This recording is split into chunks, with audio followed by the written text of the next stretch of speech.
Close your eyes and see this. You're in a room, not a prison, not a stage, just a simple room. You're standing in front of someone, maybe a friend, a parent, a partner, a stranger, and you feel this strange heat rising in your chest. Not from anger, but from urgency. You just said no. You just chose what you needed. You just took a breath and claimed something, your time, your truth, your boundary, and now comes the urge to explain why you said no, why it matters, why you are not selfish, not wrong, not broken. You feel that invisible pressure to justify your existence, to defend your instincts, to wrap your raw truth in pretty language, to cushion your clarity with softness, to dilute your voice until it no longer stings. But why? Why do you feel responsible for other people's discomfort with your reality? Why does being true to yourself feel like an accusation? Why is saying this is who I am treated like a confrontation? Let yourself drift into this idea. What if the greatest prison you've lived in was the need to be understood, not loved, not supported, not even respected, just understood? Like the very right to feel what you feel must be approved, validated, confirmed by someone else's comfort. You've apologized for things that needed no apology. You've explained your distance, your silence, your solitude like they were sins. You've written paragraphs to justify a decision that took you years to gather the strength to make. You've swallowed the shame of simply being different, just to make others feel safe. And all of it, every over-explained boundary, every softened truth, every reworded pain, was a little betrayal of your own self-respect. Because here's the paradox. You want to be free, but you keep putting yourself on trial. You want to be seen, but you keep performing. You want to be whole, but you keep editing yourself to fit their story. And slowly, beautifully, tragically, invisibly, your soul starts to blur at the edges. Not because you're weak, but because you've been taught that strength means pleasing, that dignity means diplomacy, that being a good person means sacrificing clarity for kindness every time. But here's the question, clawing underneath all this. Why do you keep needing people to understand what you were never meant to explain? Why do you twist your truth into something palatable, when the most sacred parts of you were never meant to be digested by everyone? Why is your truth only valid when others agree with it? And the deeper, darker question, what are you really? Afraid will happen if you just stop explaining yourself. Will they leave? Will they reject you? Will they label you difficult, arrogant, cold, selfish? And if they do, what does that actually cost you? What does it mean when your entire identity has been built around being agreeable enough to avoid abandonment? Because that's what this is, isn't it? Not just about communication, not just about clarity, but about fear. The fear that if you don't explain, you won't be understood. If you're not understood, you won't be accepted. And if you're not accepted, you'll be alone, so you explain, and explain, and explain again, until one day the explaining doesn't sound like love anymore. It sounds like begging, and your self-respect, the part of you that was supposed to rise when you spoke your truth, sits quietly in the corner, watching you shrink for the sake of harmony. But what if there's another way to exist? What if self-respect begins, not when they understand you, but when you stop needing them to? What if silence could be a boundary? What if walking away could be a declaration? What if not explaining was the ultimate act of inner peace? You've carried the weight of justifying yourself for too long. It's time to set it down, because maybe, The real freedom doesn't come from being understood, but from being unapologetically whole, even when you're not. And that is where self-respect is born. You didn't choose this. This relentless urge to explain yourself. It wasn't born in you. It was installed, like a silent program running. In the background of your mind, you were conditioned, not overtly, not cruelly, but subtly, to believe that being liked was safer than being real. It began in childhood, maybe when your tone was misunderstood, when your emotions were too much, when your boundaries were met with confusion, disapproval, or worse, distance. So you learned that the truth was dangerous if it made others uncomfortable, learned that silence was safer than defiance, learned that self-expression must always come with a disclaimer, a softening, a justification, so you wouldn't be seen as a threat. Carl Jung once said, "The privilege of a lifetime is to become who you truly are." But he also warned that the persona, the mask we wear for the world, can become so deeply fused to our sense of self that we forget we're even wearing it. You've been trained to wear that mask, to be digestible, to be agreeable, to keep the peace even at the cost of your own. And so your self-respect was traded, bit by bit, for perceived safety. Not real belonging, not real love, just the illusion that if you explain yourself well enough, no one will leave. But here's the twist: the more you explain, the more you unconsciously declare that your truth needs permission. And truth that needs permission isn't truth, it's performance. That's the hidden problem. Not that you explain, but that you believe you must.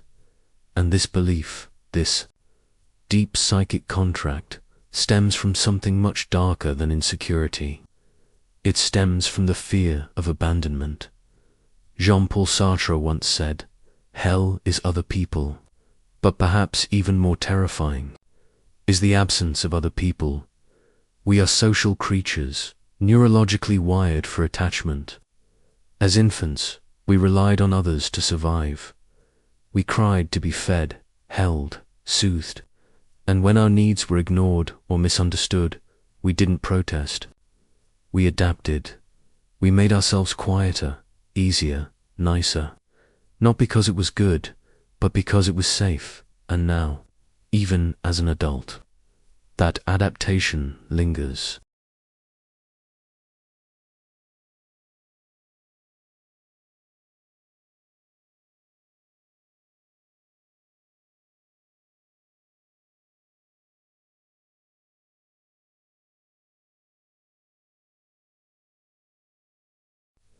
Your nervous system still flinches at the thought of being misunderstood.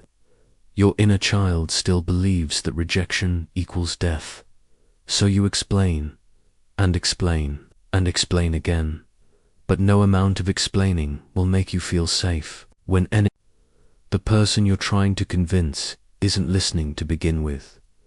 The philosopher Viktor Frankl wrote, "Between stimulus and response, there is a space. In that space is our power to choose our response. In our response lies our growth and our freedom. But the person who constantly explains themselves has lost that space. They react instead of choose, because their nervous system is hijacked by the terror of being misjudged. And so you've mistaken explanation for connection, validation for intimacy, agreement for understanding. But those are not the same. See, what you really long for isn't to be understood. It's to be accepted without needing to be understood. That's the missing piece. That's the soul of self-respect.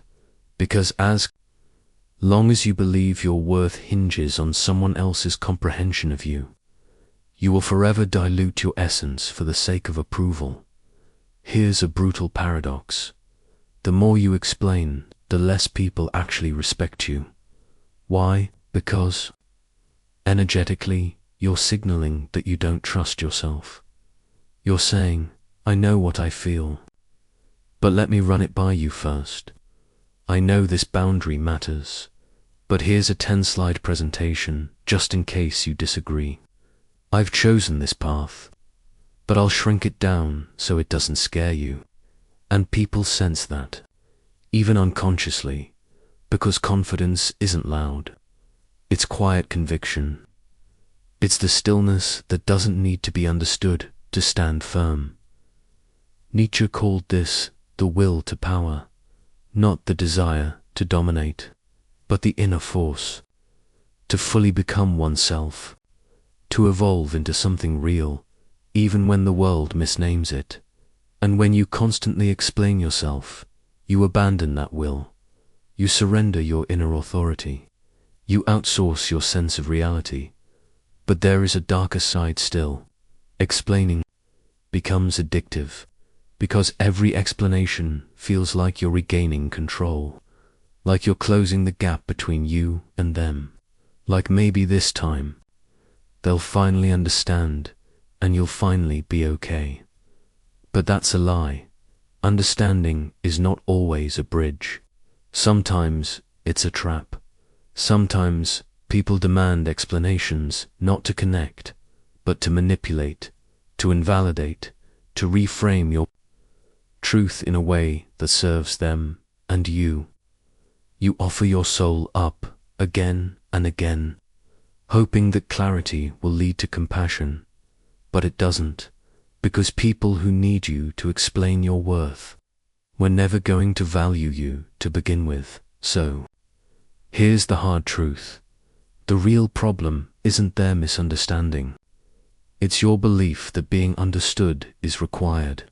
For you to stand your ground, it is. Self-respect begins the moment you stop explaining yourself, because that's the moment you remember. Your truth is not a question looking for an answer, it is a statement of existence. You think you're being kind. You think you're being clear. You think, if I just explain a little more, they'll finally see me.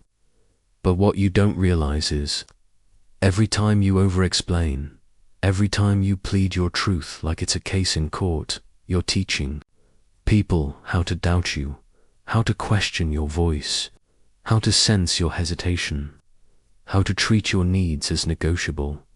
You're not building connection. You're building confusion.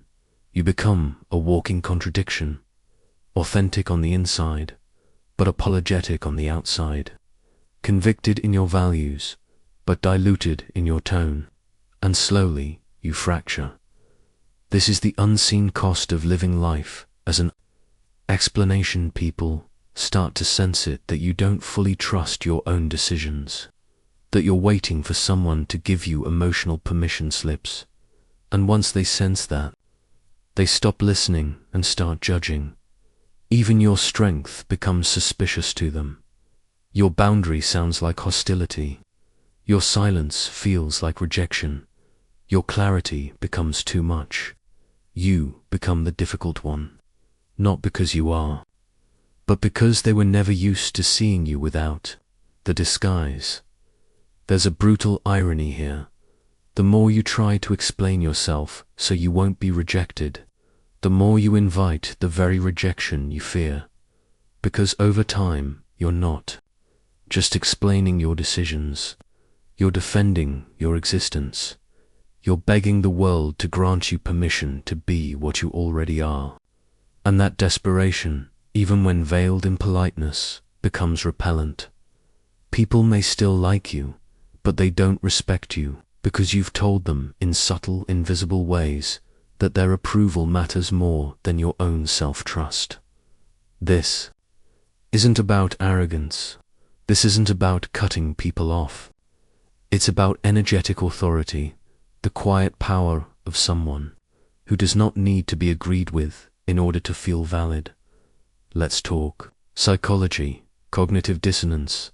The mental discomfort we feel when we act against our beliefs is what happens inside you every time you explain yourself beyond necessity. Because you're violating your own truth. You're acting as if your reality needs backup. as if your emotional experience must be translated to be real. And each time you do that, your brain learns a dangerous shortcut, that authenticity is unsafe, that you must perform clarity rather than embody it. Neuroscience tells us that repeated emotional patterns become neural pathways.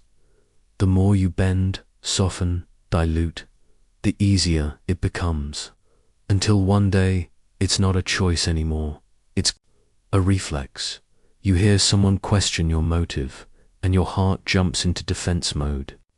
You feel the need to explain why you said no, why you set that boundary, why you changed your mind, even when no one asked.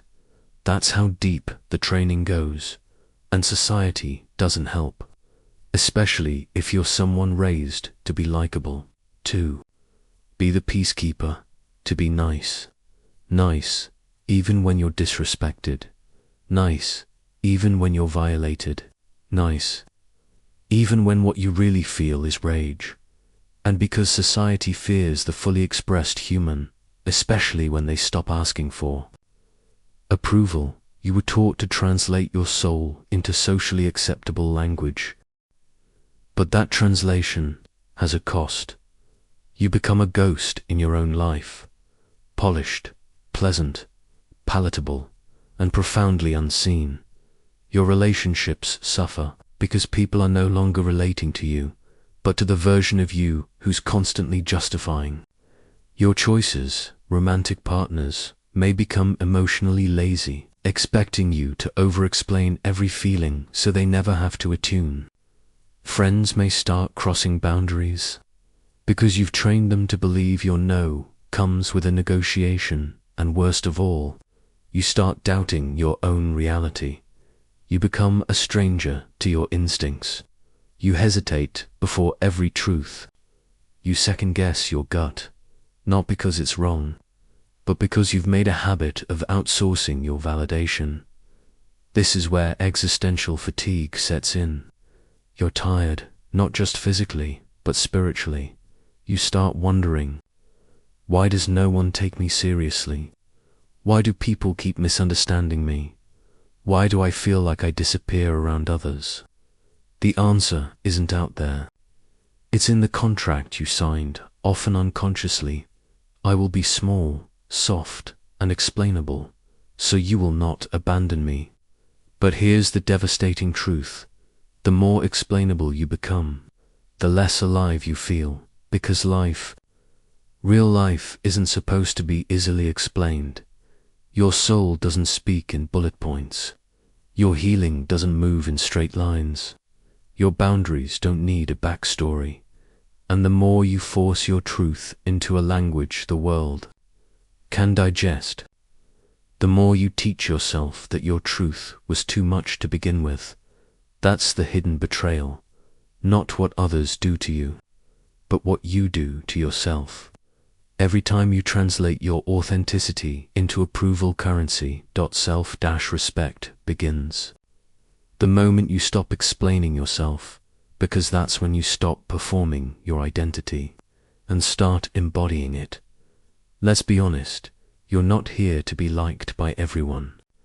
You're here to remember who you are before the world taught you to apologize for it. That is the rebellion, not a loud, angry war, not a rejection of love or connection or empathy, but a quiet refusal to betray yourself again. It starts with a decision, a radical, microscopic shift. I will no longer make myself small just to be understood. Because here's the paradox. Understanding often follows embodiment, not explanation. When you truly stand in your truth, when you stop offering footnotes for your existence, people either rise to meet you or reveal that they never intended to in the first place. That's clarity. That's liberation. You don't owe the world a TED talk about your boundaries. You don't need a dissertation to justify your distance. You don't have to prove that your no is reasonable. You just have to trust that it's yours. But this isn't easy, Because you've built your identity around being good, around being understood, around being explainable. So how do you break free? You do the opposite of what you were conditioned to do. You leave conversations unfinished. Not every silence needs to be filled. Not every discomfort is yours to soothe. Sometimes your greatest power is in letting the misunderstanding sit uncorrected and walking away. You give short answers without guilt. I can't. I don't want to. That doesn't work for me. You say it, and then you stop talking. You don't rush to soften it with sorry or because. You let it echo. You let it stand. You embrace being misunderstood.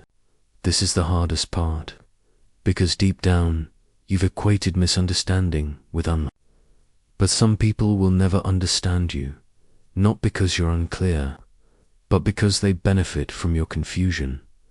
Let them go. Let them sit in the silence of your unapologetic clarity. You become emotionally sovereign. This means you stop performing for approval. You stop scanning faces for signs of acceptance.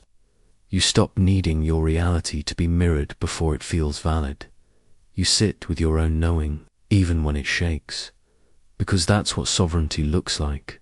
Not arrogance, not superiority, but a gentle, unshakable homecoming to your inner authority. You rewrite your story. Every time you don't explain yourself, you're telling your nervous system a new story, that it's safe to be whole, that it's okay to be unknown, that your truth doesn't need subtitles. This is neural rebellion, rewiring the instinct to explain into the instinct to embody. And here's the beauty of it. When you stop explaining, you stop attracting people who need you to perform. You start attracting people who recognize your frequency, not your footnotes. People who don't ask you to justify your soul. People who don't punish your silence. People who feel your no as a complete sentence, not a challenge to overcome. This isn't about being cold or distant. It's about being clear. It's about building relationships that are rooted in truth, not in performance. It's about creating a life where you don't feel like you're constantly on trial. Imagine that. Imagine waking up one day and realizing you don't need to argue with anyone about who you are. You don't need to replay conversations in your head, wondering if you were too harsh. You don't need to write novels in your mind defending your decisions. You just are, and that's enough. That's the rebellion. Not a scream, but a stillness. Not a battle, but a boundary. A boundary that says, I no longer shrink to fit into your comfort zone. I no longer translate my truth into your language. I no longer barter my authenticity for belonging. Because self-respect is not about pride. It's not about ego. It's about alignment. It's about living in such deep harmony with your own truth that you'd rather be misunderstood than be inauthentic. That's the cost. But that's also the gift, because when you finally stop explaining yourself, you free up the energy that was never meant for defense and channel it into creation, into building a life, a love, a legacy, not based on how well you're understood, but on how deeply you honor yourself and the world. It might not applaud you, it might not even notice, but you'll feel something more powerful than applause. You'll feel peace, the kind of peace that doesn't need to be explained. What if the ultimate form of self was not about becoming stronger, louder, more confident, but about becoming so deeply at home within yourself that you no longer seek a mirror in someone else's eyes? Close your eyes for a moment. Imagine this. You're walking through a crowded room. People glance your way. Some smile, some frown, some look confused, but you walk straight ahead, unaffected. Not because you're cold, not because you don't care, but because you no longer need to translate who you are for others to feel comfortable. You have stopped explaining, and in that space of stillness, something radical happens. You hear yourself again. The noise of performing quiets. The panic of being misread dissolves. And for the first time in a long time, you begin to feel yourself as real. Because here's the truth. You were never meant to be consumed. You were meant to be known, not by everyone, not by the crowd, but by you, and self-respect isn't something you earn from the world. It's the permission you give yourself to exist without. Permission, it is the silence after you say no, and don't fill it with apologies. It is the pause between stimulus and reaction, where your truth quietly lives. It is the sacred knowing that even if no one claps, no one gets it, no one stays, you will stay with yourself, because you have finally seen the cost of self-abandonment. You have finally buried the fantasy that approval is salvation. You have finally stopped chasing the illusion that being understood is proof that you are real. You don't need proof. You are the evidence. This moment of unapologetic stillness is the beginning of everything. It's the moment you realize you don't need to argue your worth. You don't need to convince anyone you're enough. You don't need to stand on trial in every conversation, every friendship, every relationship, because your soul is not a courtroom. It is a cathedral, and silence is its prayer. Let that sink in. Your soul is not a courtroom, it is a cathedral, and silence is its prayer. That is where self-respect is born. Not from domination or pride, but from reverence. Reverence for your time, reverence for your truth, reverence for the quiet, unwavering frequency of your own being. And you don't explain reverence, you live it. So you stop explaining your absence. You stop explaining your softness. You stop explaining your fire. You stop explaining why you left, why you stayed, why you changed. You stop translating your evolution into a language others can digest. You let them feel confused. You let them walk away. You let the silence speak, because self-respect says, I am not here to be digested. I am here to be. And in that being, in that radiant, unyielding presence, you become free, truly free, not the freedom of escape, but the freedom of embodiment, the kind that walks into a room and doesn't scan for safety, because you are your own sanctuary, the kind that doesn't chase closure, because you no longer negotiate your reality, the kind that doesn't perform worthiness, because your existence is the worth. And maybe, just maybe, you discover that self-respect was never something to be built, but something to be remembered, a return, a homecoming, a sacred vow whispered into the quiet. I will not abandon myself to be understood. I will not contort myself to be palatable. I will not explain myself to feel real, because I am real, even in silence, especially in silence, and that silence, that quiet, unwavering presence that no longer seeks validation. That is the sound of self-respect. Let them wonder, let them question, let them misread you. Just keep walking,